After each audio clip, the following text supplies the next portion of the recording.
Bismillahirrahmanirrahim. Assalamualaikum warahmatullahi wabarakatuh. Yang saya hormati Ketua Orare Lokal Mamuju Tengah. Yang saya hormati Ketua Bidang Teknik Orare Lokal Mamuju Tengah.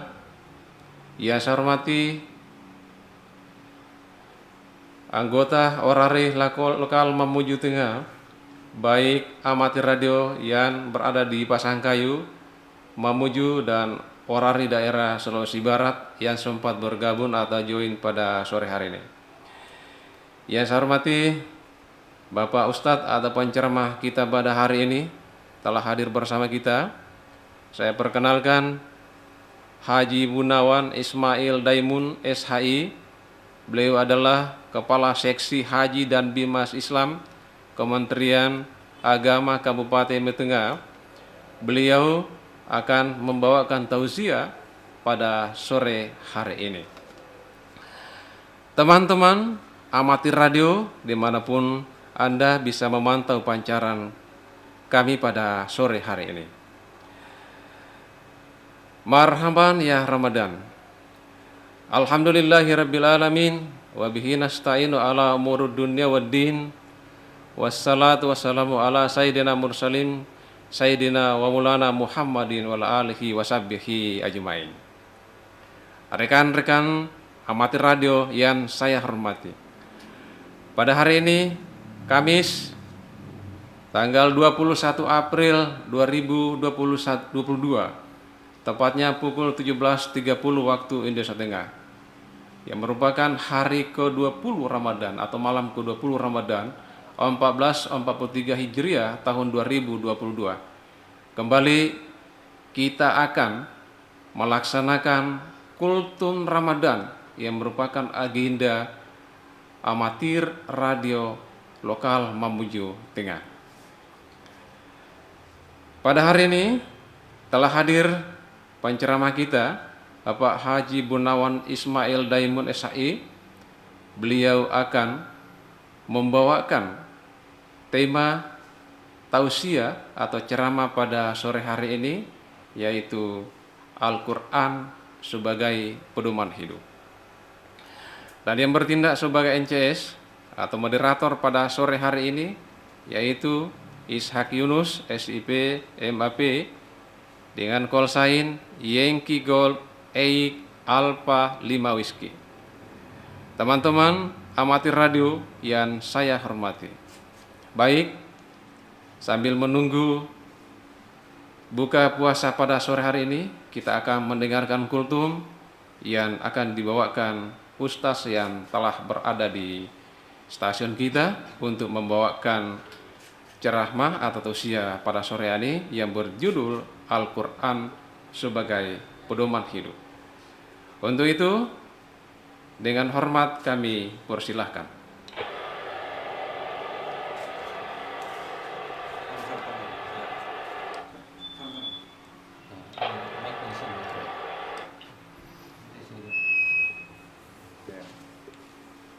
Bismillahirrahmanirrahim. Assalamualaikum warahmatullahi wabarakatuh. Waalaikumsalam warahmatullahi wabarakatuh. Alhamdulillah. Alhamdulillahillazi arsal rasulahu bil huda wa dinil haq liyujrahu ala dini kulli walau karihal musyrikun walau karihal kafirun walau karihal munafikun. Ashhadu an la ilaha illallah wa ashhadu anna Muhammadan abduhu wa rasuluh. Allahumma salli ala Sayyidina Muhammad wa ala ali Sayyidina Muhammad. Amma ba'd. Sahabat-sahabat amatir radio, calon penghuni surga yang semoga dirahmati dan dimuliakan oleh Allah Subhanahu wa taala. Mula pertama, kita banyak bersyukur kepada Allah Subhanahu wa taala atas segala nikmat, atas segala karunia. Karena sampai detik ini kita masih menjalankan ibadah puasa, itu adalah bentuk kasih sayang Allah yang tak terhingga jumlahnya. Maka melalui kesempatan ini, saya ingin mengajak kepada kita semua untuk banyak bersyukur kepada Allah. Karena Allah katakan di dalam Al-Quran, la in syakartum la'azidannakum wa la in kafartum inna azabi lasadid. Ketika engkau bersyukur atas apa yang telah aku anugerahkan kepadamu, maka akan kutambahkan nikmat itu. Wa la in kafartum, tetapi ketika engkau kubur, tidak mau bersyukur atas apa yang telah aku berikan kepadamu, inna azabi lasadid, sesungguhnya azabku sangatlah pedih.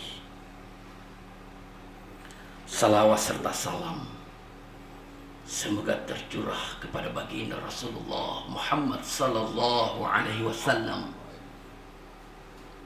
Nabi ikutan kita, Nabi yang telah menyelamatkan kita dari alam gelap gulita menuju alam yang terang benderang, dari alam kekafiran menuju alam keimanan, dan dari alam kebodohan menuju alam kepintaran. Saudara-saudara, alhamdulillah di tempat ini kita bersama Ketua Orari Mamuju Tengah dan juga bertindak sebagai moderator pada hari ini, Bapak Sekretaris. Semoga seluruh agenda-agenda Orari Lokal Kabupaten Mamuju Tengah dimudahkan oleh Allah Subhanahu wa taala. Hari ini saya diberikan tema tentang Al-Quran sebagai pedoman hidup. Sebagaimana kita tahu bahwa Allah Subhanahu wa taala telah berfirman, "Syahrul Ramadan allazi unzila fihil Qur'an hudan linnasi wa bayyinatin minal huda wal furqan." Bulan Ramadan itu adalah bulan diturunkan Al-Quran sebagai pembeda yang hak yang batil. Maka oleh karena itu, kalau kita tinjau dalam perspektif sejarah, yang dimaksud dengan bulan Ramadan di mana diturunkan Al-Quran, itu awalnya Al-Quran ini sudah sempurna berada di Lauhil Mahfuz. Di bulan Ramadan, Al-Quran ini secara utuh diturunkan Allah ke langit dunia. Maka ada ayat Syahrul Ramadan allazi unzila fil Quran. Bulan Ramadan itu adalah bulan diturunkan Al-Quran. Yang dimaksud itu Allah menurunkan Al-Quran dari Lauhil Mahfuz ke langit dunia. Nanti dari langit dunia Allah menurunkan Al-Quran itu kepada baginda Rasulullah Muhammad sallallahu alaihi wasallam secara berangsur-angsur, tidak sekaligus.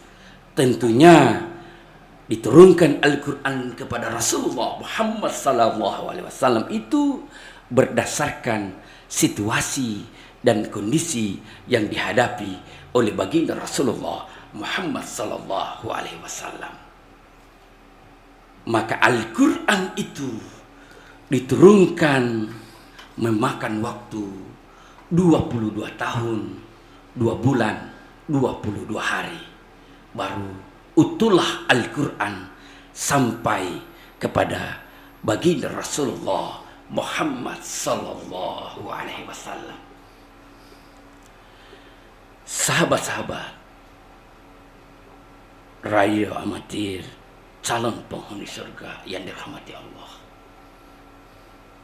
Maka ketika Al-Quran itu telah datang kepada kita melalui baginda Rasulullah Muhammad sallallahu alaihi wasallam, maka Al-Quran itu diturunkan sebagai pedoman hidup kita.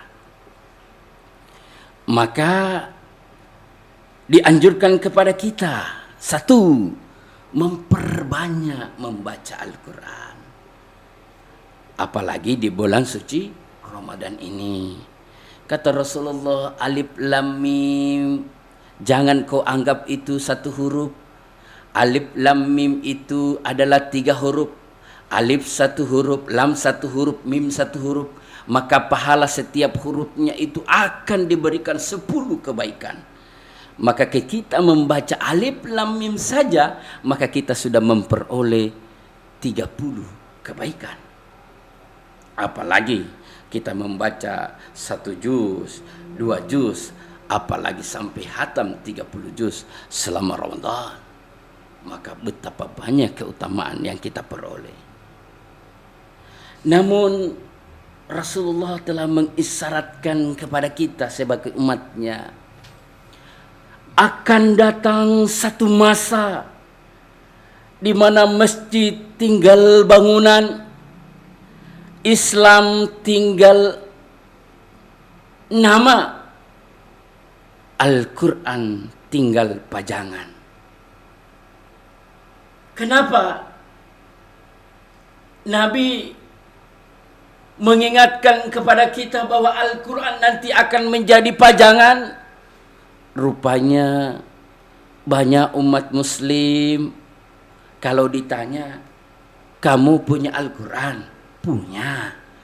Di mana Al-Quranmu? Di rumah. Di rumah di mana? Di lemari utuh, masih bagus. Kenapa Al-Quranmu masih bagus? Oh, Al-Quranku rupanya disimpan di lemari sebagai pajangan, tidak pernah dibaca. Maka Al-Quran inilah tinggal pajangan-pajangan. Kadang-kadang Al-Quran itu juga tinggal sebagai baca-baca biasa. Apalagi kalau ada sweeping, Pak. Mau saya kasih tahu bagaimana bacanya kalau ada sweeping. Begini, Pak, caranya. Kalau kita lagi perjalanan misalnya dari Topoyo ke Mamuju, tiba-tiba kita lihat ada sweeping, baca ini ayat. Subhanallah walhamdulillah wala ilaha illallah Allahu akbar. Tambahi wala haula wala quwata illa billahi aliul azim. Selanjutnya lengkapi surat-surat. Insyaallah aman ke itu. Ya, itu juga kadang-kadang kita selalu mengandalkan baca-baca, tidak lengkap surat-surat mobil tak, tidak lengkap juga surat-surat kendaraan tak. Jadi kalau mau mengandalkan baca-baca, lengkapi dulu surat-surat kendaraan tak, baru tambahi dengan baca-baca. Karena bagaimanapun kita baca-bacakan itu polisi, kalau ditahan tidak lengkap surat-surat tak ditangkap ki. Makanya pada kesempatan ini kita harus senantiasa menggunakan Al-Quran itu bukan hanya sega baca-baca. Seperti itu. Walaupun bisa digunakan untuk itu, tetapi bukan itu tujuan semata. Tetapi bagaimana Al-Quran ini kita baca, kita pahami, kita amalkan menjadi kehidupan kita sehari-hari. Karena kenapa? Al-Quran kadang-kadang hanya tinggallah tulisan. Rupanya banyak umat muslim yang sudah tidak tahu lagi membaca Al-Quran. Maka kata Rasulullah, rumah-rumah kita yang tidak pernah dibacakan Al-Quran di dalamnya, maka rumah itu ibaratnya kuburan. Maka kata Rasulullah, kalau rumah kita itu tidak pernah dibacakan Al-Quran, maka rumah itu laksana kuburan, mati, sepi, gelap.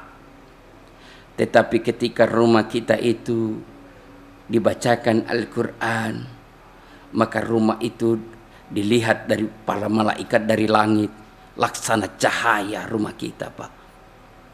Maka ajaklah orang baca Al-Quran di rumah, atau kita sendirilah hidupkan pembacaan Al-Quran di rumah, agar rumah itu dilihat bercahaya. Jangan sampai seperti ada itu, Pak, keluarga yang bapaknya tidak bisa membaca Al-Quran, istrinya tidak bisa membaca Al-Quran. Kebetulan dia juga punya anak namanya Halimah. Kebetulan juga ini Halimah tidak tahu membaca Al-Quran. Pusing nih bapaknya.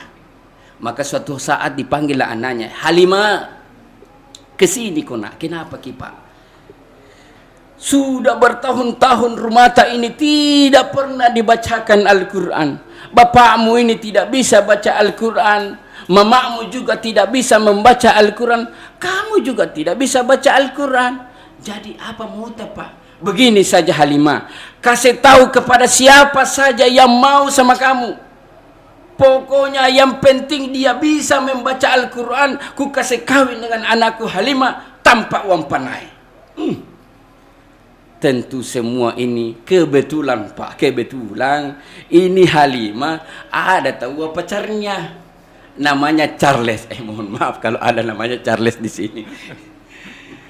Nah bilangi Charles, Charles, nah bilang bapakku, kalau kau mau kawin sama saya, bisa Miki, tanpa uang panai. Nah bilang bapakku, oh begitu kak? Iya, apa paling syaratnya? Yang penting bisa Miki membaca Al-Quran. Bisa kau membaca Al-Quran Charles? Nah itu dia masalahnya. Nah bilang Charles, saya juga tidak tahu membaca Al-Quran. Matemi. Nah bilang Halimah, Charles, ku kasih waktu kau 1 minggu. Kalau kau mau kawin sama saya, ku tunggu kau 1 minggu. Datang di rumah. Kalau dalam waktu 1 minggu kau tidak datang, mohon maaf, saya akan kawin laki-laki lain. Akhirnya Charles belajar Pak. Siang malam belajar Al-Quran. Cuma karena salah niatnya Pak, ya, nak kuasai cuma a'udzu dengan bismillah. Lainnya masih buta. Waktu 1 minggu sudah datang. Karena tidak mau kehilangan Halimah, terpaksa modal nekat maju. Assalamualaikum. Waalaikumsalam. Siapa di luar? Saya Pak. Saya siapa? Charles. Charles siapa? Calon mantu Pak. Oh sini kepala. Mau kau sama Halimah? Iya Pak. Sudah ditanya Halimah apa syaratnya? Sudah Pak.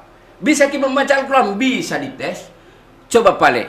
Dibentangkan Pak Al-Quran di depannya Charles. Kemudian Charles disuruh membaca Al-Quran. Mulai Charles baca Al-Quran, maka Charles pun membaca Al-Quran. A'udzubillahi minasyaitonirrajim. Goyang-goyang kepalanya bapaknya Halimah. Dia bilang, luar biasa. Charles, kamu adalah laki-laki pertama yang membaca Al-Quran di rumahku. Teruskan Charles, teruskan Charles. Ku suka bacaan Al-Quran. Mulai lagi Charles lanjutkan. Bismillahirrahmanirrahim. Goyang-goyang kepalanya bapaknya Halimah. Luar biasa, luar biasa. Teruskan Charles, teruskan Charles. Ku suka bacaanmu. Apa teruskan? Nah itu tidak tahu Charles, cuma a'udzu dengan bismillah. Karena tidak mau ketahuan Pak, akhirnya nakaran. Sembarang nak baca. Apa nak baca Charles? Begini nak baca. Kalau Papa Halimah tahu saya tidak tahu baca Quran, mati kak.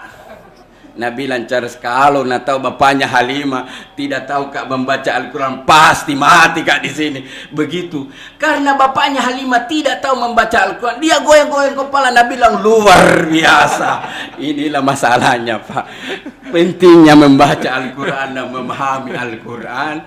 Kadang-kadang kalau dibodoh-bodohi orang, kita bilang itu ayat, padahal itu sesungguhnya bukan ayat.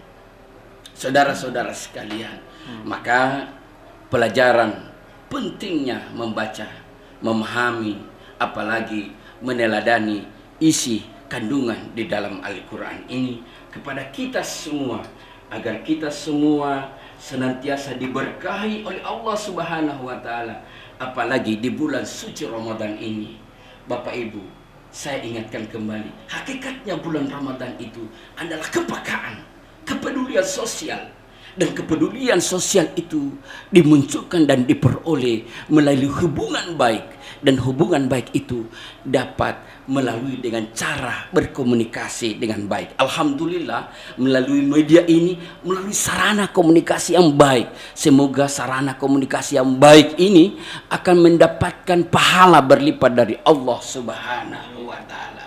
Amin. Oleh karena itu pesan saya terakhir, perbaiki hubungan, terutama Pak dengan tetangga. Kenapa penting kepada tetangga? Kata Nabi, tetangga itu Pak, 40 rumah ke kanan, 40 rumah ke kiri, 40 rumah ke depan, 40 rumah ke belakang. Itulah tetangga. Jikalau kita bikin kue untuk buka puasa, bagi Pak ke tetangga tak? 40 rumah ke kanan, 40 rumah ke kiri, ke belakang. Ya, habisnya tidak ada mie di rumah. Kira-kira begitu Pak. Membangun hubungan baik kepada keluarga, terutama kepada tetangga-tetangga melalui cara hubungan dan komunikasi yang baik. Saya kira ini yang bisa kami sampaikan. Mudah-mudahan bermanfaat kepada kita semua. Semoga kita yang mendengarkan kesempatan ini mendapatkan pahala yang berlipat dari Allah Subhanahu wa Ta'ala. Sahiri wallahu muwaffiq ila aqwamit thariq. Assalamualaikum warahmatullahi wabarakatuh. Waalaikumsalam warahmatullahi wabarakatuh. Baik, teman-teman, rekan amatir radio, baik yang berada di Mamuju Tengah, Pasangkayu dan Mamuju yang sempat memantau pancaran kami. Demikian ceramah agama sore hari ini yang disampaikan oleh Ustaz Munawwar Ismail Daimun SHI. Beliau telah membawakan Al-Quran sebagai pedoman dalam hidup. Dari ceramah yang disampaikan, ada beberapa inti yang saya bisa dapatkan bahwa yang pertama, di bulan Ramadan ini adalah merupakan bulan diturunkannya Al-Quranul Karim. Yang kedua, Al-Quran sebagai pedoman hidup, maka Al-Quran itu harus dibaca, kemudian dipahami, dan yang paling penting adalah bagaimana mengamalkan dan mempraktikkan dalam hidup kita. Kemudian yang ketiga, bahwa di bulan Ramadan ini bagaimana kita membangun kepekaan dan kepedulian sosial kita. Kemudian terakhir adalah bagaimana memperbaiki hubungan antar sesama, baik keluarga maupun tetangga serta saudara-saudara kita yang lainnya. Baik rekan-rekan amatir radio dimanapun Anda berada yang sempat memantau pancaran kami saat ini. Selanjutnya, sambil menunggu beberapa saat ke depan kita menanti buka puasa, kami mempersilahkan kepada teman-teman yang ingin menyampaikan pertanyaan atau sesuatu hal untuk mendalami terhadap inti-inti ceramah yang telah disampaikan. Maka kami mempersilahkan kepada rekan-rekan yang ingin menyampaikan pertanyaan melalui dialog pada sore hari ini. Kami membuka kesempatan. Kami persilahkan.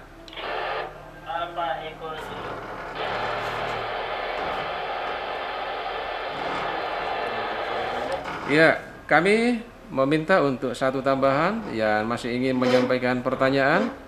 Tadi sudah kami terima satu Alfa Ego Zulu. Kemudian kami persilakan satu lagi yang ingin join dan bertanya kepada Ustadz yang telah hadir di stasiun hari ini. Kami persilakan.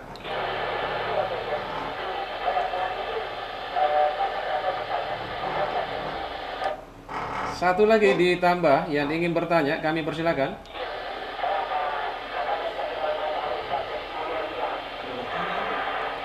Sebentar Pak, kami tambahkan satu dulu. Iya, kami tambahkan satu dulu. Teman-teman yang ingin bertanya untuk mencukupkan 2 stasiun yang ingin mengajukan pertanyaan. Kita tolong Alfa Ego Zulu menunggu dulu sambil menunggu teman yang ingin bertanya. Kami persilakan.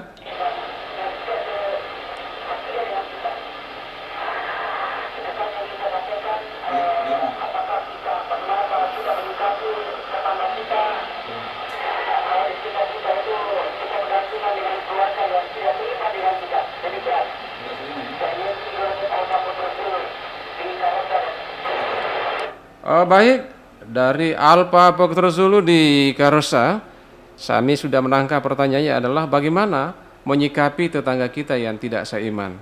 Baik, sebelum lanjut kepada penanya kedua, kami persilakan saja kepada Ustadz yang telah menyampaikan tausiahnya pada sore hari ini untuk menjawab pertanyaan Alfa Foxtrot Zulu. Kami persilakan Pak Ustadz. Baik, terima kasih atas pertanyaan yang disampaikan terkait dengan bagaimana cara kita seorang muslim ketika kita berdampingan tetangga dengan saudara kita non-muslim. Di dalam Al-Quran, Allah Subhanahu wa Ta'ala menjelaskan kepada kita bahwa Qul huwallahu ahad, katakanlah Allah itu esa.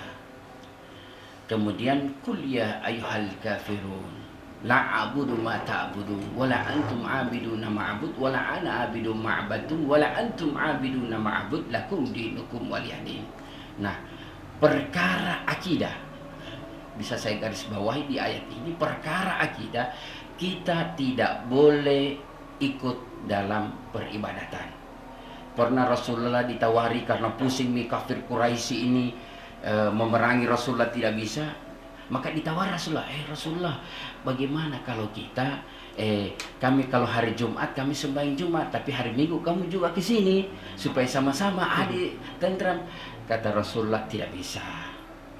Lakum dinukum waliyadin. Bagimu agamamu, bagiku agamaku. Kerjakan agamamu, ku kerjakan juga agamaku. Maka secara akidah kita tidak boleh mengikuti peribadatan mereka, tetapi dalam hubungan bertetangga, hubungan muamalah, kerjasama, musyawarah, silakan Pak, dibolehkan. Bahkan kita harus saling membantu. Bahkan kalau daging kurban itu, daging kurban kalau ada selesai mi semua mi dibagi umat muslim sudah dapat mi semua, ada tetangga non muslim kasih juga pasien Pak. Jadi kita dianjurkan oleh agama kita untuk berbuat baik. Itulah yang disebut dengan hablu minan nas, hubungan kepada seluruh manusia. Tidak memandang apakah dia beragama atau tidak beragama, apakah dia muslim atau tidak muslim. Maka agama kita memerintahkan kepada kita untuk berbuat baik. Tapi ingat, pada perkara-perkara ibadah kita tidak boleh ikut bersama mereka. Itu harga mati, lakum dinukum waliyadin. Bagimu agamamu, bagiku agamaku. Terima kasih. Assalamualaikum warahmatullahi wabarakatuh. Baik, demikian jawaban dari Ustadz kita yang memberikan tausiah pada sore hari ini. Intinya adalah bagaimana membangun hablu minan nas dalam konteks kemanusiaan, bagaimana berbuat baik kepada tetangga kita yang hidup berbarengan dengan kita. Kemudian kami masih mempersilakan kepada rekan-rekan amatir radio yang ingin bertanya, satu orang saja, satu stasiun. Kami persilakan. Ya, bismillahirrahmanirrahim. Assalamualaikum warahmatullahi wabarakatuh. Terkait dengan tadi pembahasan yang pertama oleh Bapak Ustadz, yaitu ada saya mau pertanyakan masalah hubungan keluarga. Nah, ini si A dengan si B ini pada saat pertama berbeda agama. Namun pada saat dia melakukan ijab kabul, yang si A melakukan ijab kabul secara agama Islami. Namun pada setelah dia berkeluarga, salah satunya ini murtad dari agama atau keluar dari agama Islam. Nah, yang menjadi satu pertanyaan ini, bagaimana hukumnya? Karena dia juga sudah mempunyai keluarga, bahkan dia punya menantu. Nah, yang saya mau pertanyakan, bagaimana hukumnya yang berbeda agama, sedangkan dia sudah mempunyai keluarga dan masih utuh dalam keluarganya. Terima kasih. Assalamualaikum warahmatullahi wabarakatuh. Ya, baik, terima kasih. Saya minta call sign-nya.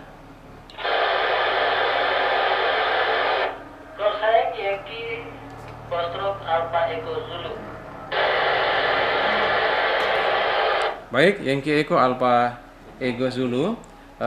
pertanyaan bagaimana hubungan berkeluarga ketika pada saat ijab kabul itu sama, tetapi pada saat setelah ijab kabul ada satu pihak yang keluar dari agama yang telah disepakati. Tentu ini yang berkaitan dengan bagaimana menurut hukum Islam mungkin Pak Ustadz. Jadi yang kita jelaskan mungkin adalah bagaimana hubungan keluarga dikaitkan dengan hukumnya Islam.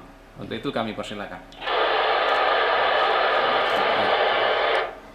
Baik Bapak, sebenarnya yang disampaikan tadi ini adalah kasus ya, fakta yang sering terjadi ya, apalagi saya ini lebih 10 tahun di kepala KUA Pak. Sering berhadapan dengan kasus-kasus seperti ini. Makanya oleh karena itu kita himbau kepada saudara-saudara kita yang mau menikahkan anaknya dengan beda agama, kemudian dengan dalil dia akan masuk kepada Islam, maka betul-betul dibuatkan surat perjanjian, betul-betul disepakati secara bersama. Karena ancamannya kalau kita bawa ke agama itu masuk pada hukum mempermainkan agama. Dia masuk agama sini, pindah lagi ke agama sana, itu namanya mempermainkan agama. Dan orang yang mempermainkan agama itu kekal di dalam neraka. Itu ancaman Rasulullah. Makanya ketika kita sudah beragama, mau pindah ke agama yang satu kali saja, jangan dari sana pindah lagi sini. Nah, oleh karena itu kita himbau kepada saudara-saudara kita di mana saja berada, ketika ingin menikahkan dengan yang berbeda agama, pertama-tama betul-betul dibuatkan semacam surat perjanjian bahwa dia tidak akan kembali ke agamanya. Karena kalau sudah kawin, sudah ada anaknya, baru dia kembali, ini persoalan yang sangat setengah mati sekali dihadapi oleh keluarga itu. Oleh karena itu pada kesempatan ini saya hanya bisa menghimbau kepada kita semua untuk menghindari hal pernikahan seperti itu, dan kita lebih mengedepankan kepada seperti yang dikatakan Al-Quran bahwa nikahkanlah anakmu dengan pria yang baik-baik, maka atau wanita yang baik-baik, insya Allah penuh dengan keberkahan di dalamnya, sehingga tidak terjadi persoalan-persoalan di kemudian hari. Terkait dengan hukum yang dipertanyakan secara Islam, itu hukumnya sangat diancam oleh baginda Rasulullah SAW, dan Rasulullah sangat mengancam perbuatan seperti itu. Demikian, terima kasih. Assalamualaikum warahmatullahi wabarakatuh. Baik, rekan-rekan amati radio, demikian Kultum Ramadan hari ini. Waktu juga yang membatasi kita, dan insya Allah pada minggu depan bisa kita lanjutkan pada agenda yang sama. Tentu kita akan menghadirkan ceramah dengan tema yang lain. Baik, teman-teman rekan amati radio dimanapun Anda berada pada saat ini yang sempat memantau pancaran kami menyampaikan terima kasih atas atensinya yang telah bergabung pada hari ini. Kami juga menyampaikan terima kasih yang setinggi-tingginya Pak Ustadz kita Haji Gunawan Ismail Daimun SAI yang telah meluangkan waktunya untuk memberikan ceramah pada sore hari ini. Terima kasih kepada Ketua Orari Lokal Melayu Tengah yang telah setia mengikuti agenda ini. Teman-teman yang lainnya, anggota Orari Lokal Melayu Tengah yang sempat bergabung di stasiun maupun di sekretariat. Akhirnya, saya Ishak Yunus SIP, Yengki Gol Eik Alpali Mawiski menyampaikan permohonan mewakili teman-teman jika dalam kegiatan ini terdapat hal yang tidak berkenan, kami menyampaikan permohonan maaf yang setinggi-tingginya. Akhirnya, dengan ucapan Alhamdulillahirrabbilalamin, acara Kultum Ramadan 1443 Hijriah 2020 kami nyatakan ditutup. Bye-bye.